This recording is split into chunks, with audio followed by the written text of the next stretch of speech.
आज हम गुरुदेव से जान रहे हैं कि आपकी कुंडली में ऐसे कौन से दोष हैं जिसकी वजह से आप अनहोनी का शिकार हो जाते हैं।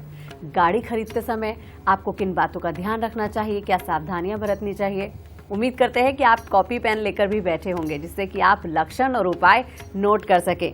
गुरुजी, अब बात कर लेते हैं, अगर जिनके पास गाड़ी है वो लोग फोटो लगाते हैं, अपने गुरु की लगाते हैं, भगवान की लगाते हैं, तरह तरह के, तो आपके हिसाब से कौन सी मूर्ति उनको लगानी चाहिए कार में जिससे वो इस तरह की अनहोनी से बच सके?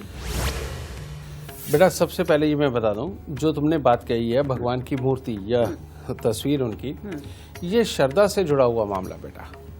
इसका ग्रहों के साथ कोई कंसर्न नहीं है। जिस भी देवी देवता को, गुरु को देख करके आपको आत्मिक सुख की अनुभूति होती है, जिससे कि आपको लगता है कि हाँ ये मेरी रक्षा करेंगे, मेरे पे आशीर्वाद बना के रखेंगे, आप तस्वीर तो उन्हीं की लगाइए, ये सबसे बढ़िया बेटा। लेकिन हाँ, मैं दूसरा उपाय आपको बता सकता हूँ। जब भी आप गाड़ी कोई भी नहीं लें, उस वक्त में आप पूजा जब पंडित जी के पास जाके करवाते हैं, उस वक्त में जो मौली है, मौली हमेशा स्टीयरिंग को बंधवाएं।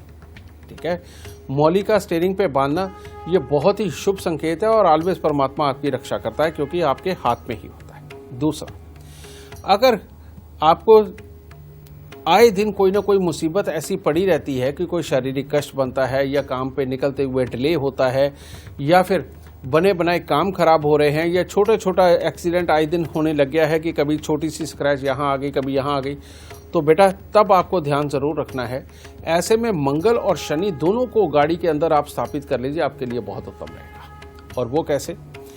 थोड़े से साबुत बादाम जो तोड़ के खाए जाते हैं, वो साबुत बादाम खोल सहित वो, और थोड़े से छुआरे, इनको लाल रंग के कपड़े के अंदर बांध के बेटा अपनी गाड़ी के अंदर रख दो। जब मंगल और शनि दोनों इकट्ठे रख के स्थापित कर दिए जाते हैं बेटा, तब राहु अच्छा हो जाता है, और जब राहु अच्छा होता है तो बेटा एक्सीडेंट ये कभी नहीं होने देता। ठीक है, इसीलिए बादाम और छुआरे लाल रंग के कपड़े में लपेट के अपने गाड़ी के डैशबोर्ड में रखो, एक्सीडेंट से बचाव रहेगा।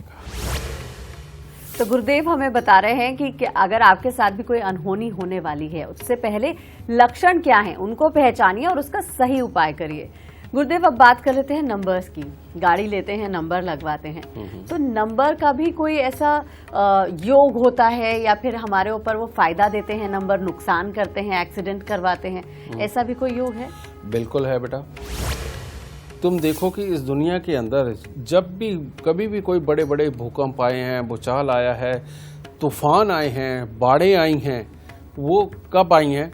वो जिसका टोटल 8 बनता है, यानी कि 26 तारीख होती है, या टोटल 8 किसी भी तरह से बनता हो, उन तारीखों के ऊपर हमेशा ये प्राकृतिक बड़ी आपदाएं आती हैं बेटा। आप इंटरनेट सर्च करके देख सकते हो बेटा। ठीक है, ये 8 नंबर इतना घातक है कि सही मायने में 8 नंबर की गाड़ी नहीं लेनी चाहिए, समझे? और ये जिसको सूट भी कर रहा हो उसको भी नहीं लेनी चाहिए, समझे?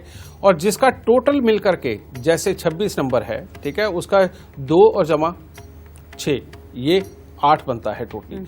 8 नंबर की गाड़ी को अवॉइड करना चाहिए।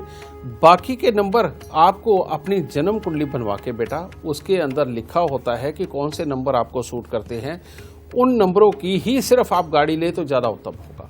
आप इतना बड़ा खर्चा करने लगे हो बेटा, ये अपना लकी नंबर निकालने के लिए अगर आपको थोड़े से पैसे खर्च करने पड़ जाए तो ये कोई नुकसान का सौदा नहीं, ये बहुत फायदे का सौदा है। एक बार लकी नंबर आपने लिया तो इससे फर्क क्या पड़ता है? आपकी फिजिक पे, आपके बिजनेस पे, आपके घरेलू रिश्तों पे, आपके समाज के अंदर बनने वाले संबंधों पे। ठीक है, जैसे जिन लोगों के मार्केटिंग के काम है, जिनका रोज घूम घूम करके पैसा इकट्ठा करने का काम है, अगर बेटा वो 6 नंबर टोटल की गाड़ी लेते हैं, यानी कि जैसे कि 1113 नंबर है, ठीक है, तो 1 3 बार आया तो 3 ये और 3 वो, इनको आपस में मिलाया तो 6 बन गया। तो टोटल 6 नंबर की गाड़ी मार्केटिंग वालों को बेहद सूट करती है, जिन्होंने घूम घूम करके पैसे कमाने होते हैं, कुछ बेचना होता है। इसी तरह से बेटा आपका किस्मत जिस तरफ आपको लेके गई है, उसी का एक लकी नंबर बनता है, वो आप अपनी जन्म कुंडली से निकाल के बेटा उसी नंबर की गाड़ी लो, आपके लिए बहुत ही उत्तम रहेगा।